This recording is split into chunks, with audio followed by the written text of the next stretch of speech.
لیکن میری فکر کا ایک پہلو ہے. ایک تو میں نے شروع میں جو 2 آیات پڑھی تھی کہ تحریک پاکستان کا بیسک موٹیویشن جو ہے وہ سورہ انفال کی آیت نمبر 26 میں ہے. وَاذْكُرُوا، یاد کرو، اذ انتم قلیل، جب تم کم تھے تعداد میں، اقلیت تھے، مستضعفون فی الارض، تمہیں سپریس کر دیا گیا تھا، دبے ہوئے تھے. تخافون، تمہیں خوف تھا، ان یتخطفکم الناس، کہ لوگ یعنی غیر مسلم تمہیں دبا لیں گے، اچک کر لے جائیں گے، برباد کر دیں گے. فآواکم، اللہ نے تمہیں پناہ دی، پناہ گاہ عطا فرمائی. وَأَيَّدَكُم بِنَصْرِهِ، اپنی نصرت سے تمہاری تائید کی. وَرَزَقَكُم مِّنَ الطَّيِّبَاتِ لَعَلَّكُمْ تَشْكُرُونَ، اور تمہیں پاکیزہ رزق فراہم کیا تاکہ تم شکر ادا کرو. یہ پاکستان کی تصویر ہے قرآن مجید کے اندر، اس لیے کہ حضور کی حدیث ہے، آج بھی میں جمعے میں بیان کر چکا ہوں اس کو، کہ اس قرآن کے اندر فیہ خبر ما قبلکم و نبأ ما بعدکم و حکم ما بینکم. حضور نے فرمایا اس میں تم سے پہلے کی قوموں کے حالات بھی ہیں، تمہارے بعد میں آنے والوں کے حالات بھی ہیں، اور جو تمہارے مابین اختلافات قیامت تک ہوں گے ان کا حل بھی موجود ہے. تو یہ ہمارا ذکر ہے پاکستان. دیکھیے، میرے ایک فکر کا جو پہلو میں آپ کے سامنے رکھنا چاہتا ہوں، میرے نزدیک یقینی ہے، حتمی ہے، شدنی ہے، اٹل ہے، قیامت سے قبل پوری دنیا میں نظام خلافت قائم ہوگا، اللہ کے دین کا غلبہ ہوگا. قرآن مجید میں اس کا صغرا کبرا ہے. وہ صغرا کبرا کیا ہے؟ کہ حضور کو بھیجا گیا غلبہ دین کے لیے. 3 دفعہ فرمایا هو الذی ارسل رسولہ بالہدی ودین الحق لیظہرہ علی الدین کلہ، اور 5 دفعہ فرمایا کہ ہم نے اے نبی آپ کو بھیجا پوری نوع انسانی کے لیے. وما ارسلناک الا کافۃ للناس بشیرا ونذیرا. منطقی نتیجہ کیا ہے؟ حضور کا مقصد بعثت اس وقت پورا ہوگا جب کل روح ارضی پر، کل عالم انسانیت پر اللہ کا دین غالب ہو جائے. کیسے ہو سکتا ہے کہ دنیا ختم ہو جائے اس کے بغیر، حضور کے مقصد بعثت کی تکمیل کے بغیر؟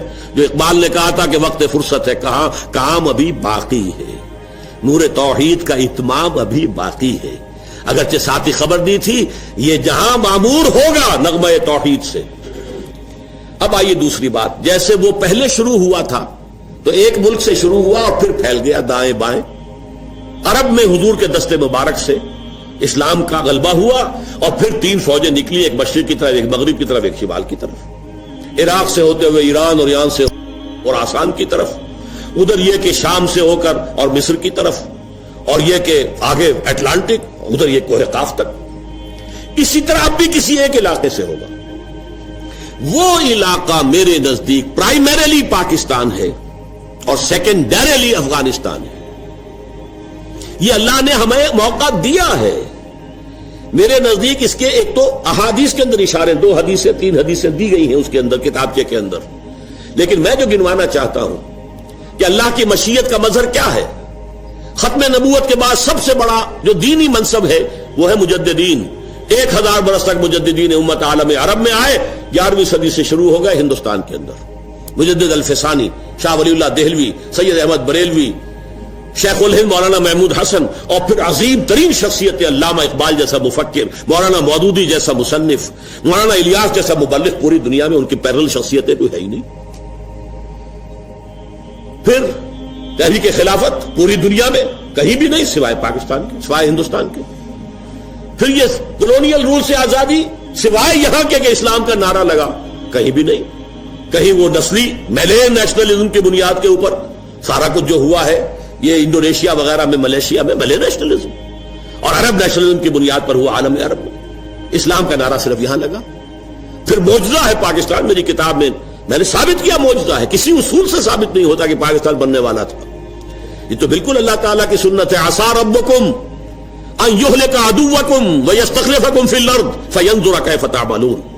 ہو سکتا ہے کہ تمہارا رب تمہارے دشمن کو ہلاک کر دے، تمہیں زمین میں حکومت دے، پھر دیکھے گا تم کیا کرتے ہو. یہ ہے پاکستانی قوم کے لیے. یہ گھڑی محشر کی ہے، تو عرصۂ محشر میں ہے. پیش کر غافل عمل کوئی اگر دفتر میں ہے. پھر قرارداد مقاصد کا پاس ہونا. پھر اب یہ سود کے بارے میں کہ جو اس وقت کا عالمی مالیاتی جو استعمار ہے، اس کا اصل جو اچکنڈا ہے وہ تو یہی سود ہے.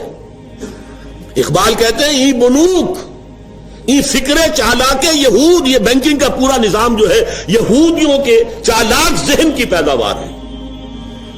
نور حق سینہ آدم ربود، اس نے انسان کے اندر سے جو اللہ کا نور تھا، نفخت فیہ من روحی، اسے نکال پھینکا ہے، اب یہ درندہ بن گیا ہے، آدمی درندہ بے دندان و چنگ۔